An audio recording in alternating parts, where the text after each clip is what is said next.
ദ്രോഹി, നിങ്ങൾക്ക് എന്നെ അറിയില്ലല്ലേ? ഈ നിൽക്കുന്ന കുട്ടികളെ നിങ്ങൾ അറിയില്ലല്ലേ? എനിക്കറിയാം, പുതിയ കിട്ടുന്നായപ്പം എന്നെ പിള്ളേരെ നിങ്ങൾക്ക് ഓർമ്മ വരുന്നില്ല അല്ലേ? ഓർമ്മ വരാൻ വല്ല തെളിവുണ്ടോ കയ്യില്? വല്ല മോതിരോ അടയാളോ അങ്ങനെ എന്തെങ്കിലും ഉണ്ടാവോ? ഉണ്ട്. എവിടെ?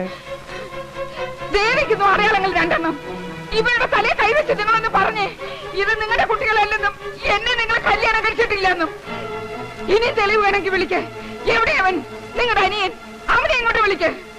എടാ രാമഭദ്ര, എടാ കണ്ടോ അവൻ മാറിക്കളഞ്ഞത് കണ്ടോ?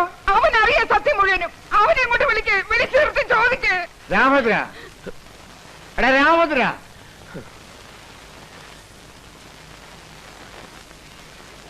എന്താ അച്ഛാ? നീ ഇവിടെ അറിയൂ? അനിയ, നീയെങ്കിലും ഒന്ന് പറയാനിയ എന്നെ അറിയുമെന്ന്. ഇത് നിന്റെ ചേട്ടത്തിയമ്മയും പിള്ളേരുമാണെന്ന് നീയെങ്കിലും ഒന്ന് പറയാനിയാ.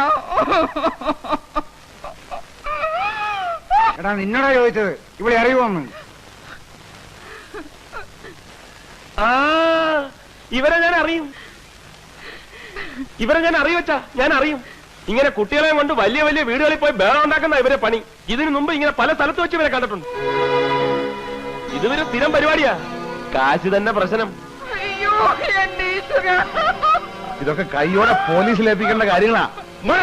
അയ്യോ വല്ലേട്ടാ, ഇതിനൊക്കെ എന്തിനാ പോലീസ്? ഇത് നാളെ ഏർപ്പാടല്ലേടാ. പോലീസ് അറിഞ്ഞ അതിനെക്കാട്ടി മാനക്കടല്ലയോ? ഇതൊക്കെ ഞാൻ പറഞ്ഞു വിട്ടേക്കാം. പൊക്ക പൊക്ക, എവിടെയെങ്കിലും പൊക്ക.